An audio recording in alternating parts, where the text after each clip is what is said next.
بہت زیادہ امیر آدمی اللہ کی راہ میں خرچ نہیں کر پاتا، اس کے لیے مشکل ہو جاتا ہے۔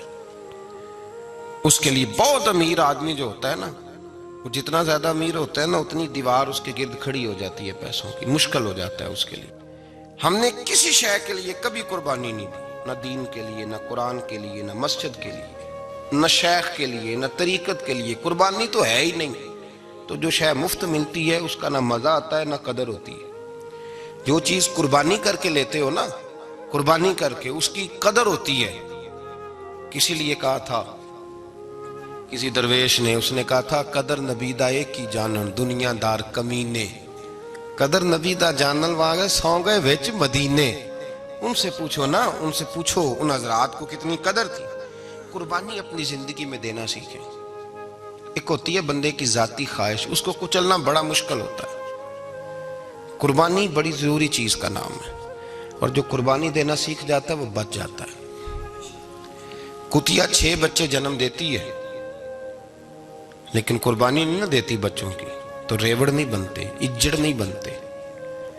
بکری 2 بچے پیدا کرتی ہے اور سال کے بعد ہزاروں بچوں، لاکھوں بچوں کی قربانی دیتی ہے، پر پھر بھی جدھر جاؤ بکرے ہی بکرے نظر آتے ہیں۔ جو قربانی دینا سیکھ جاتا ہے نا، یزید نے کوئی قربانی نہیں دی، اس لیے کوئی شخص بھی کھڑا ہو کے نہیں کہتا، حالانکہ 14-15 بیٹے تھے یزید کے، کوئی بھی کھڑا ہو کے نہیں کہتا میں اس کی نسل میں سے ہوں۔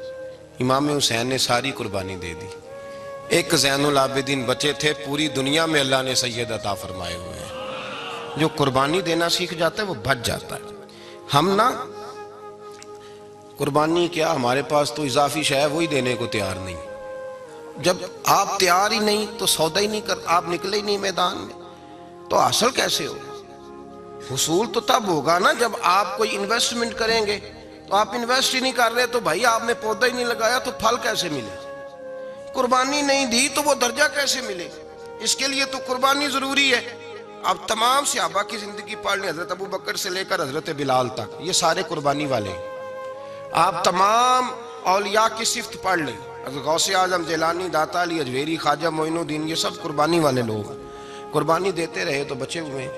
ان کے جو ساتھ تھے وہ بھی قربانیوں والے تھے۔ قربانی حصہ ہے طریقت کا، قربانی ضروری ہے۔ اور ہمارے صوفیاء تو کہتے ہیں جس شخص نے تصوف میں آ کے قربانی نہیں دی، بزرگوں کے پاس ایک شخص آیا، غالباً خواجہ نظام الدین محبوب الہی کی بات ہے، میرے ذہن میں نام پورا نہیں سما رہا، تو ایک مرید نے آ کے کہا حضور زکوٰۃ کتنی دینی ہے؟ فرمایا 2.5%۔ تھوڑی دیر کے بعد حضرت نصیر الدین چراغ دہلوی آ گئے، کہا حضور اللہ کے راستے میں کتنے دینے ہیں؟ فرمایا 50%۔ وہ ایک ساتھی قریب بیٹھا تھا، اس نے کہا پہلے کے لیے 2.5% کا فتویٰ تھا، اس کو کہہ دیا دے دے۔ چند منٹ گزرے تو حضرت امیر خسرو بھی آ گئے، کہا حضور زکوٰۃ کتنی دینی ہے؟ فرمایا جو ہے سارا ہی لے آ، تیری 100% ہے۔ تو وہ ساتھی جو قریب بیٹھے تھے اس نے کہا بابا فتوے علیحدہ علیحدہ ہیں۔ فرمایا فتویٰ ایک ہی ہے، بندے علیحدہ علیحدہ ہیں۔ فتویٰ ایک ہی ہے، مجھے پتہ ہے کون کتنے دے سکتا ہے، وہ جس کو میں نے 2.5% کہا ہے وہ بھی جا کے حساب کتاب کرے گا، اس نے 2.5 بھی پورا نہیں دینا۔ فرمایا جس امیر خسرو کو میں نے کہا نا سارا لے آ، اس کا دل کرے گا میں اپنا مکان بھی توڑ کے لے آؤں۔ میں نے فتویٰ ایک ہے، بندہ دیکھ کے بات کی ہے۔ بھائی قربانی نہیں ہے، اظہار ہی نہیں ہے، جذبہ ہی نہیں ہے، ہمارا مزاج ہی نہیں ہے۔ لیکن نا یہ اب ایک تو شریعت کی قربانی ہے نا، یہ تو اس پہ بھی لوگ بڑا سوچیں گے، اس پہ بھی لوگ بڑا سوچیں گے، فتوے پوچھتے پھریں گے کہ جی میرے اوپر تو ابھی میں نے تو 15,500 قرضہ دینا ہے، دوں کہ نہ دوں، کون سی دوں؟ فتوے پوچھیں گے۔ دینے کی دفعہ فتوے پوچھیں گے اور لینے کی دفعہ چھٹی، جو آتا ہے آنے دو۔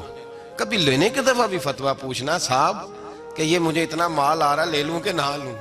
وہ لے لیا، قابو کر لیا، جب دینے کی باری آئی تو فتویٰ احصار کرے۔ اور احصار صفت ہے مسلمان کی، یہ احصار کرنے لگتا ہے تو بچنے لگ جاتا ہے، اس کا فائدہ ہونے لگ جاتا ہے، قربانی دینے لگ جاتا ہے تو بچ جاتا ہے۔ کسی نے کہا تھا سن اے مسلمان، یہ نقطہ فیض قرآنی میں ہے، عظمت و اسلام اور مسلم صرف قربانی میں ہے۔ اگر تو جینا چاہتا ہے تو قربان ہو، اپنے مزاج میں قربانی۔ اور ایک عیسائی اسکالر تھا، امریکہ کا صرف ایک حدیث پڑھ کے مسلمان ہو گیا، کلمہ ہی پڑھ گیا۔ حدیث کیا ہے؟ جنگ یرموک ہے۔ تو 7 صحابہ زخمی ہیں، چور چور زخموں سے لیٹے ہوئے ہیں، گرمی بڑی شدید ہے، العطش العطش، پیاس پیاس پیاس پکارے ایک صحابی۔ ایک آدمی دوڑا دوڑا آیا، پانی کا برتن ہاتھ میں ہے، اس کے منہ کے قریب پانی کیا تو قریب ایک اور زخمی نے کہا میں بھی پیاسا ہوں۔ زخموں سے چور چور شخص نے، میدان میں پڑے ہوئے آدمی نے کہا یار پہلے اسے پلا دو، وہ زیادہ پیاسا ہے۔ وہ کہتا ہے میں جب اس کے پاس گیا، اس کو پانی دینے لگا تو ایک آدمی قریب سے اور بولا یار میرے تو زبان پہ زخم ہے، دوڑ کے آؤ، بڑی پیاس۔ کہتا میں نے پانی کا کٹورا اس کے قریب جو کیا تو چوتھا بول پڑا، اس نے کہا ادھر لے جاؤ یار میرا گزارا ہو جائے گا، کام چل جائے گا۔ وہ کہتا 5واں بول پڑا تو چوتھے نے انکار کر دیا، میں نہیں پیوں گا، پہلے اس کے پاس لے جاؤ۔ کہتا حد ہو گئی، 7ویں تک میں آیا، اور جب میں 7ویں تک آیا تو پہلے نے پھر چیخ ماری۔ تو فرماتے ہیں وہ 7واں کہنے لگا نہیں ادھر لے جا یار، اس کو پیاس زیادہ لگی ہوئی ہے۔ کہتے ہیں جب میں اس تک گیا تو وہ جام شہادت نوش کر چکا تھا۔ پلٹ کے دوسرے کے پاس آیا تو وہ بھی فوت ہو گیا، تیسرے کے پاس آیا تو وہ بھی رب کریم کی بارگاہ ناز میں حاضر ہو گیا، 7 شہید ہو گئے۔ تو پانی کا کٹورا میرے ہاتھ میں رہا، میں کبھی آسمان دیکھتا، کبھی زمین دیکھتا، کبھی پانی دیکھتا، کبھی میں ان 7 شہیدوں کے چہرے دیکھتا، پھر دل میں خیال آیا یہ تو گردنیں کاٹنے والے تھے، یہ تو ایک دوسرے کو قتل کرنے والے تھے، یہ تو خون پینے والے تھے، آج یہ سارے اس لیے کر رہے ہیں کہ سارے محمد عربی کے غلام بن گئے، رسول اللہ صلی اللہ علیہ وسلم کے نوکر بن گئے۔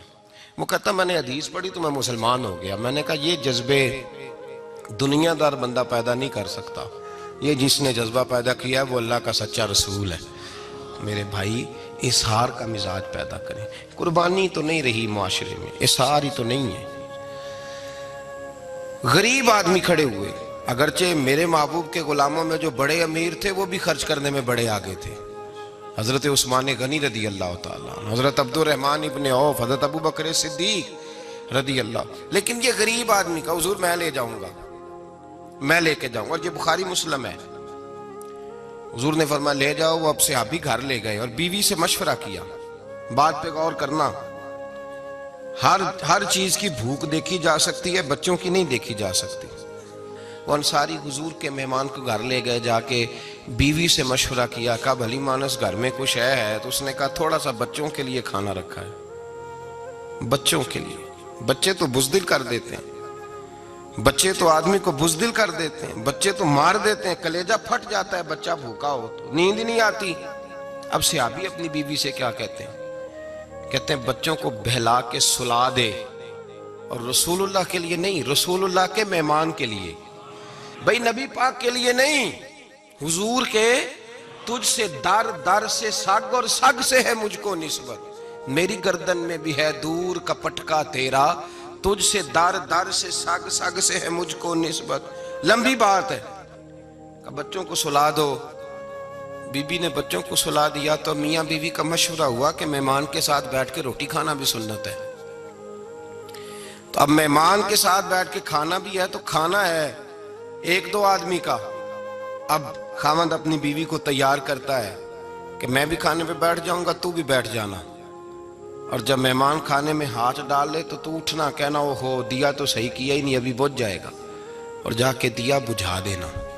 ہم ہاتھ ہلاتے رہیں گے، مہمان روٹی کھاتا رہے گا۔ اور یار اس درد کو، اس کیف کو سمجھو، گھر میں بچے بھی بھوکے، بچوں کی ماں بھی بھوکی، بچوں کا باپ بھی بھوکا، دسترخوان پہ روٹی لگ گئی، روٹیاں چن ڈالی، بی بی اٹھی کہنے لگی او ہو چراغ تو صحیح کیا ہی نہیں، یہ تو بجھ جائے گا۔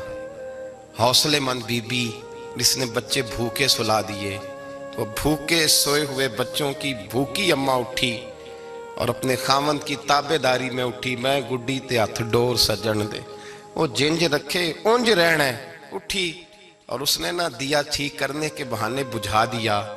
مہمان روٹی کھاتا رہا اور رسول اللہ کے نوکر قربانی دیتے رہے۔ وہ روٹی کھا کے سیر ہو کے بستر بچھایا تو سو گیا۔ یہ میاں بیوی ساری رات بچوں کی طرف دیکھتے رہے اور غور کرتے رہے اور راضی رہے کہ ہم نے حضور کا فریضہ نبھایا ہے. قربان جاؤں محبوب پہ، بے خبر ہو جو غلاموں سے وہ آقا کیا ہے. وہ صحابہ وہ اگر قربانیاں دیتے تھے تو جو اعزاز ملتا تھا وہ بھی بڑا شان والا ہے. صحابی کہتے ہیں میں فجر کی نماز پڑھنے مسجد آیا، پہلا قدم رکھا تو میرے کریم بولے. حضور نے فرمایا رات جو تو نے اور تیری بیوی نے عمل کیا ہے خدا کو بھی بڑا پسند آیا ہے، محمد مصطفیٰ کو بھی بڑا پسند ہے. اور پھر ایک لفظ اور ہے حدیث میں، ایک روایت میں کچھ جملے اور بھی ہیں. حضور نے فرمایا جب تو اور تیری بیوی رات مہمان کے ساتھ احسار کر رہے تھے نا تو عرش کا مالک تمہیں مسکرا کے دیکھ رہا تھا. رب تمہیں دیکھ کے مسکرا رہا تھا. رب تمہیں دیکھ کے مسکرا. تر دامنی پہ شیخ ہماری نہ جائیے، ہم دامن نہ چھوڑ دیں تو فرشتے وضو کریں. فرمایا وہ مسکرا رہا تھا کہ میرے بندے میرے رسول کی رضا کے لیے کیا کر رہے ہیں. اور صاحب دیکھو، نبی پاک کے لیے نہیں، خاندان کے لیے نہیں، خاندان نبوت کے لیے نہیں، حضور کے نہ سمجھیں یار، اس پہلو کو سمجھیں. نبی پاک کے بریلی کے امام بول پڑے، فرمانے لگے تجھ سے در سے سگ سے ہے مجھ کو نسبت. تجھ سے در سے سگ کتے کو کہتے ہیں فارسی میں. فرماتے محبوب تیرا دروازہ اور دروازے پہ کتا اور کتے کے پاس میں بیٹھا ہوں. چلو کتے کے پاس تو بیٹھا ہوں نا، میری گردن میں بھی کوئی تو پٹکا آیا ہی ہے نا. تجھ سے در سے سگ اور سگ سے ہے مجھ کو نسبت. چلو میری گردن میں بھی ہے دور کا پٹکا تیرا. قربانی تو نہیں رہی معاشرے میں، احسار ہی تو نہیں ہے. ہم روایتیں پڑھتے ہیں سنتے ہیں، لیکن آپ یقین کریں پنکھے کے نیچے مسجد میں کوئی دوسرے کو جگہ دینے کو تیار نہیں. پنکھا ہے نا چل رہا ہے تو کوشش ہے کہ مجھے این اس جگہ ملے جہاں پنکھا چل رہا ہے. اتنا بھی احسار کرنے کو لوگ تیار نہیں، اتنا بھی. اور درجے بڑے بڑے لینے چاہتے ہیں، بڑے بڑے درجے. وہ ہمارے پاس لوگ آتے ہیں، دو چار لفظ لکھے ہوتے ہیں نا نام کے ساتھ، کوئی علامہ لکھ دیتا ہے، کوئی پیر صاحب لکھ دیتا ہے، تو لوگ بڑی باتیں پوچھ لیتے ہیں. کئی دفعہ آ کے پوچھتے ہیں میرا زیارت کرنے کو دل کرتا ہے. میں کہتا ہوں یار تو نے آخری سیڑھی پہ پیر رکھ دیا ہے، بالکل آخری پہ. دل تو تیرا جس چیز کو کرے گا تو وہ کرنے لگ جائے گا. پہلے شروع تو حضرت جنید بغدادی رحمت اللہ تعالی علیہ، وہ دریا کنارے کھڑے تھے تو آپ دریا کے اندر پیر رکھا آگے جانے کے لیے. یہ اعلیٰ حضرت نے لکھا ہے واقعہ ملفوظات شریف میں. دریا پار کرنے کے لیے پیر رکھا تو ایک شخص کہنے لگا حضور مجھے بھی ساتھ لے لیں. آپ نے فرمایا میں دریا پار کروں گا تو اس طرح کرنا، میرا کرتا پکڑ لے اور یا جنید کہنا شروع کر دے. یا جنید اس پہ فتویٰ بھی لگ جاتا ہے، پر کیا کرے، مسئلہ تو صحیح ہے نا. تو پیر میرا پیچھے سے کرتا پکڑ لے اور یا جنید کہا ہے. وہ کہتا ہے پیر رکھا نا حضرت نے پانی میں تو میں بھی پیچھے. تو حضرت جنید بغدادی کیا کہتے ہیں یا رحمان یا اللہ، یا رحمان یا اللہ. وہ خود یہ پڑھ رہے ہیں اور مجھے لگایا یا جنید پہ. کہتے ہیں دریا میں وہ بھی چلنے لگے تو میں بھی، یوں لگا جیسے پکے فرش پہ چل رہے ہیں. کہتے ہیں تھوڑا سا گزرا تو میں نے کہا بابا خود یا رحمان یا اللہ کہہ رہا ہے اور مجھے یا جنید پہ لگایا ہوا ہے، تو چلو میں بھی یا رحمان یا اللہ پڑھتا ہوں. کہتے ہیں میں نے یا رحمان یا اللہ کہا تو میں ڈوبنے لگ گیا، دریا میں ڈوبنے لگا. تو حضرت فرمانے لگے تجھے کہا نا یا جنید کہہ. کہتے پھر یا جنید کا تو پھر اوپر آ گیا. تھوڑا اور جا کے اب شیطان باز تو آتا نہیں، الذی یوسوس فی صدور الناس، یہ جاتا تو دل تک ہے نا، باز تو آتا نہیں. دن میں 36 دفعہ تو مشورہ دیتا ہے کہ سیدھی نماز پڑھو، یہ کس چکر میں لگ گئے، روز تو تقریر کرتا ہے. کہتا پھر دل میں وسوسہ آیا تو پھر میں نے جا کے کہا کہ یہ مجھے خود یا رحمان یا اللہ اور میں یا جنید. پھر میں نے کہا یا رحمان یا اللہ تو پھر ڈوبنے لگا. کہتے ہیں بابے نے پکڑ کے نکالا، کہا چپ کر کے یا جنید کہہ اگر پار جانا ہے تو یا جنید کہہ. کہتے کنارہ آ گیا تو میرے دل میں خود ہی تھی، وسوسہ تھا کہ بابا تو یا رحمان یا اللہ کہے تو ترے، میں کہوں تو ڈوبے.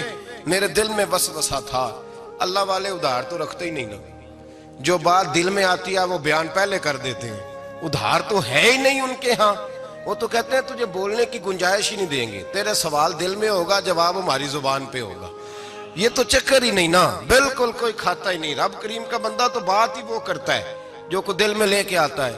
فرماتے ہیں جیسے ہی میرے دل میں یہ وسوسہ تھا، حضرت جنید بغدادی رحمت اللہ تعالی علیہ باہر نکل گئے تو پلٹ کے میری طرف دیکھا اور مسکرا کے فرمانے لگے بیٹا جنید تک تو پہنچ لے، اللہ تو ابھی بڑی دور ہے، ابھی جنید تک تو پہنچ جا، ابھی تو جنید تک نہیں پہنچا، ابھی تو میرے تک تو پہنچ جا، اللہ تو ابھی بڑی دور ہے، تو ڈائریکٹ ہی وہاں تک جانے لگا ہے، شروع تو ہو ابھی۔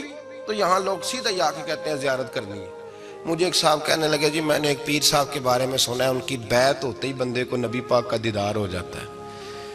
میں نے کہا ٹھہر جا ذرا، اس کو بھی کہہ بریک پہ پیر رکھے، بیعت کرتے ہی دیدار ہو جاتا ہے، یہ کچھ لوٹ سیل ہے؟